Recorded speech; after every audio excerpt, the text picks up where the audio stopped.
Hello అందరికి. ఈరోజు అయితే మేము మట్టి పిలకలు అక్కడానికి వచ్చేసాం. ఆల్రెడీ ఫస్ట్ కోత అయితే అయిపోయింది. ఇప్పుడు రెండోసారికి అయితే పిలకలు రెడీగా ఉన్నాయి. ఇప్పుడు ఒక పిలక బలంగా ఉన్న దాన్ని ఉంచేసి మిగతా చిన్న చిన్న పిలకలన్నింటినీ తీసేయాలి. ఎందుకంటే చెట్టుకి ఇవి అయితే బలాన్ని సప్లై చేయవు. చిన్న చిన్న పిలకలు మొత్తం తీసేస్తూ ఉంటాయి బలాన్ని. ఇప్పుడైతే వీటిని ఒక్కదాన్ని కట్ చేసేద్దాం. ఇలా కట్ చేసుకోండి సింపుల్గా.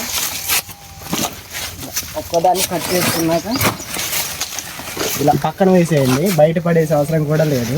వీటిని కట్ చేసిన వాటిని 2 ముక్కలుగా కట్ చేసి ఇక్కడ వేసేస్తే న్యాచురల్గానే ఇవి భూమిలో కలిసిపోయి వీటికి ఎరువులాగా కూడా యూజ్ అవుతాయి. ఇది రెండో పిలక కాబట్టి ఇక్కడ ఉన్న మట్టి మొత్తం చాలా వీక్గా ఉంటుంది. అందుకని పార సహాయంతో ఈ సైడ్ ఉన్న మట్టి మొత్తం దగ్గరికి లాగేసి బోదలాగా వేసేస్తే చెట్టు కొంచెం దృఢంగా ఉంటుంది. దాంతోపాటు కొంచెం మందు అలా లైట్గా చల్లేస్తే చెట్టు కొంచెం దృఢంగా ఉండడంతో పాటు ఇంకా కాయలు ఎక్కువ సంఖ్యలో కాయడానికి సహాయపడతాయి.